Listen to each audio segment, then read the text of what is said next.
Assalamualaikum warahmatullahi wabarakatuh.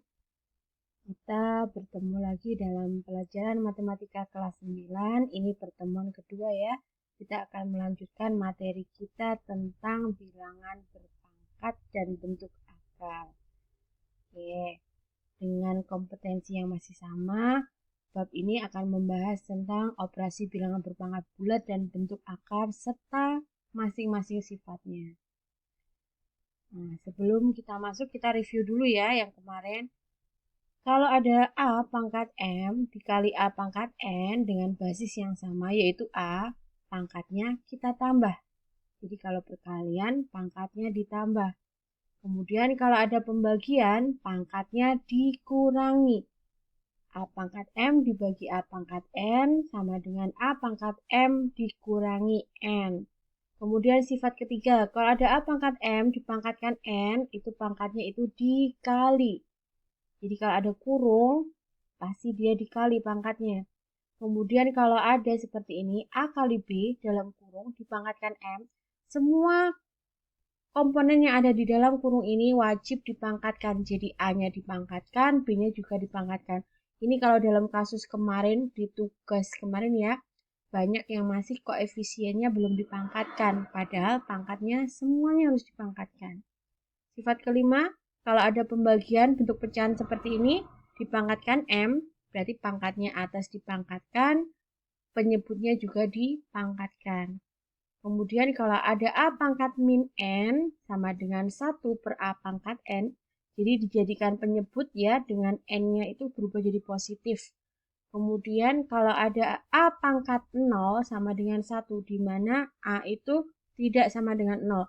Berarti ini semuanya berlaku ya. Semuanya kalau dipangkatkan 0 hasilnya 1, kecuali 0. Kalau 0 dipangkatkan 0, ya, jadi kalau ada 0 dipangkatkan 0 itu hasilnya 1. Oke, kita lanjut tentang bentuk akar. Kalau kemarin kita bahas tentang perpangkatan, sekarang kita bentuk akar. Masih ingat kan akar? SD sudah ya. Nah, jadi seperti ini. Kalau ada A pangkat M, tapi di dalam akar, nah ini sama dengan bisa ditulis A pangkat M per N. Jadi yang di dalam ini sebagai pembilangnya, yang di luar sebagai penyebutnya. Oke, contohnya. Nih, kalau ada nyatakan bentuk akar berikut ke dalam bentuk bilangan berpangkat pecahan. Jadi bentuknya akar 3. Kalau di sini nggak ada angkanya, bentar, kalau nggak ada angkanya, ini bisa kita tulis sebagai ini. Jadi hanya orang-orang beriman yang tahu di sini ada angka 2 ya. Kalau sudah tahu, nah di sini 3-nya nggak ada tulisannya kan?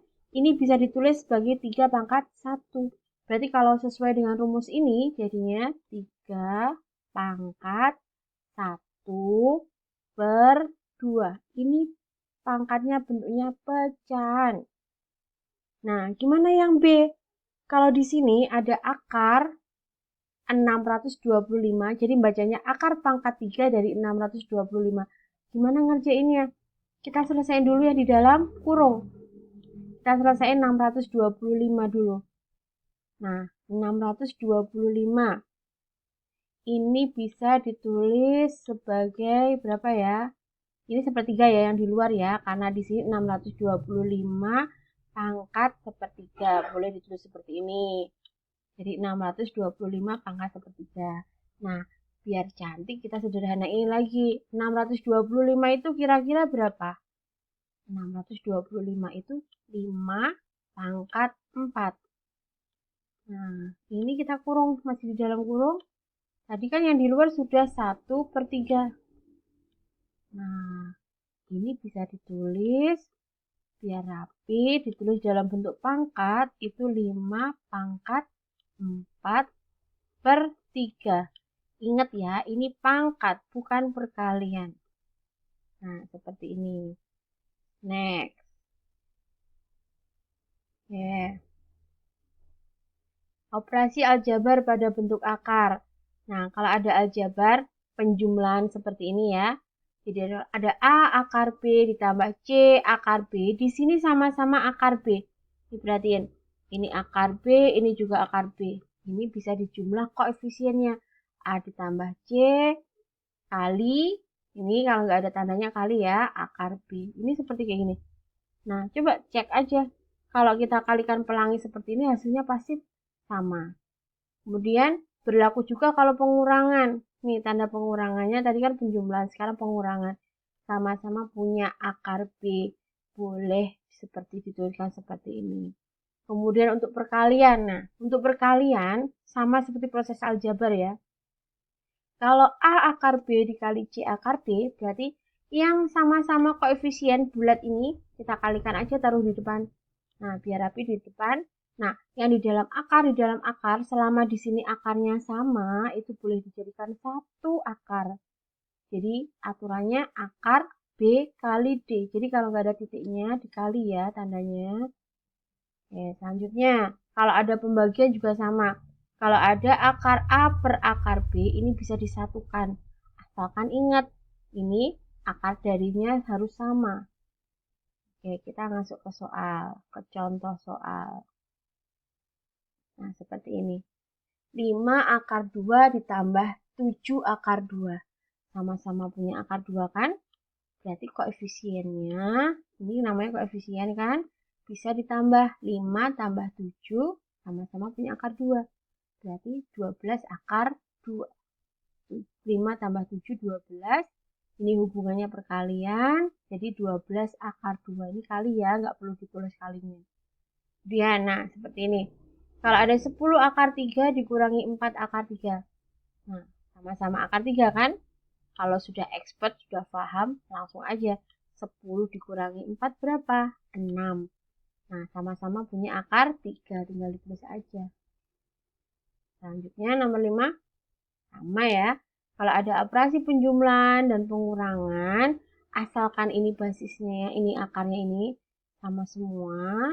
Jadi kita ngurusin yang koefisiennya aja. Jadinya 4 dikurangi 3 sama dengan 1.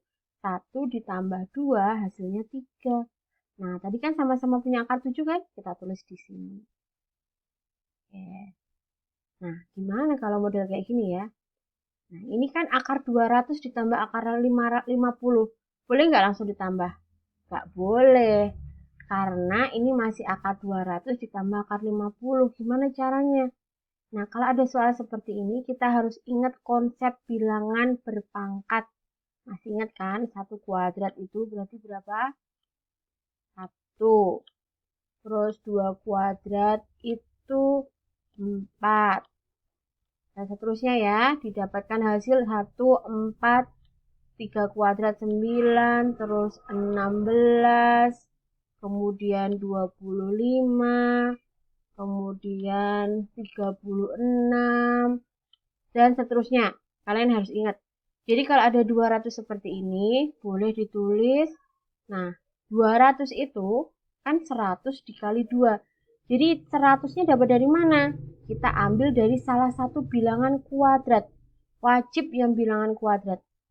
Jadi 100 itu bilangan kuadrat, 2 kan bukan. Nah, yang 50 gimana? 50 itu bisa ngambil 25. Ini tadi 25 kali 2.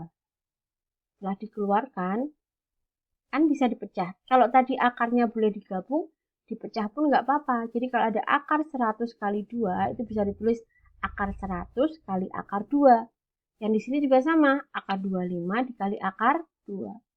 Nah, akar 100 kan ada nilainya. Kalau akar 100 kan 10, akar 2 tetap akar 2. Akar 25 itu 5, akar 2 tetap 2. Nah, pakai konsep yang tadi, kan sama-sama akar 2 ya. Berarti boleh langsung ditambah. 10 ditambah 5 berapa? 15 akar 2. Oke, dipahami ya. Oke, lanjut. Sekarang gimana kalau model kayak gini? Nah, lebih rame lagi kan?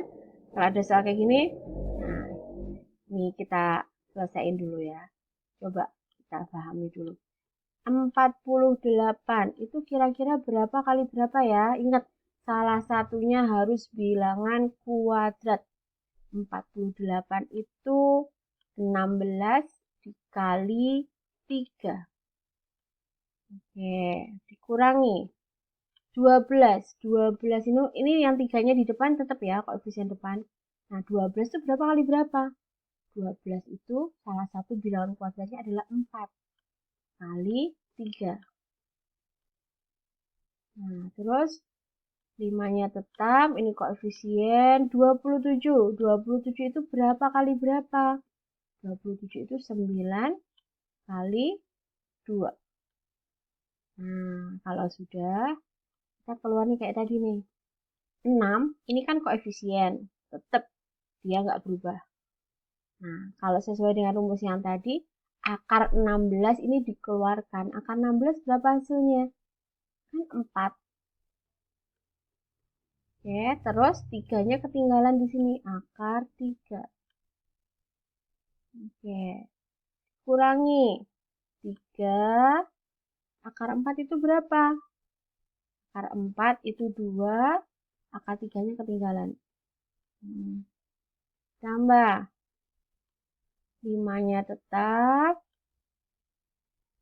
Terus akar 9 itu, maaf, akar 9. Akar 9 kita hapus dulu. Ini ya. Hapus. Nih, akar 9 tadi kan 3. Jadi ini 3 akar 2. Nah, oke. Sekarang kita rapiin. Nah, di sini tadi 6 dikali 4 itu 24. 24 akar 3. Terus dikurangi 3 kali 2 berarti 6 akar 3. Ditambah 5 kali 3 akar 2 berarti ini 15 akar 2. Maaf ya, nyempil-nyempil. Nah, oke, sekarang kita operasikan. Yang akarnya sama mana ya? Nah, ternyata cuma ini sama ini. Karena ini akar 2 nggak boleh dijumlah. Jadi kita selesaiin dulu yang di sini. 24 dikurangi 6, berapa? 18. Nah, akarnya 3. Terus, yang sendirian di sini 15 akar 2, terus aja seperti ini. Ini 15 akar 2. Oke. Apakah ini bisa dioperasikan lagi? Tidak bisa, karena ini akarnya sudah berbeda dengan akar yang belakang ini. Akar 3 ditambah akar 2 sudah nggak bisa dioperasikan. Jadi ini adalah hasil terakhir dari nilai ini. Oke, next. Oh, maaf gak kelihatan ya. Nah, sekarang gimana kalau kayak gini? Ini tadi pembagian ya. Jadi kalau ada akar 100 dibagi akar 25, bisa ditulis dalam bentuk menyebut seperti ini. Sebagai pecahan, jadiin 1. 100 dibagi 25 itu 4 sama dengan 2. Simpel kan? Dan yang ini? Nah, ini tadi juga sama. Kalau ada 2 akar 6 dikali 2 akar 3, kita selesaiin dulu yang koefisiennya. Selesaiin dulu. 2 kali 4 itu 8. Ini tulis ya. Yang akar sama akar dijadiin 1. Jadinya 2 kali 4 itu 8. Akar 6 kali akar 3 itu 18. Nah, 18 ini bisa kita sederhanain lagi. 18 itu 9 dikali 2. Kalau dilanjutkan bisa kayak gini. 8 kali akar 9 kali akar 2 sama dengan 8. Ini 3-nya dari sini ya. Akar 9 itu kan 3 kali akar 2. 8 kali 3. 8 kali 3 24 ya. Maaf, 24 akar 2. Jadi hasilnya 24 akar 2. Ini nggak bisa disederhanain lagi. Next. Gimana kalau model kayak gini? Masya Allah, panjang sekali.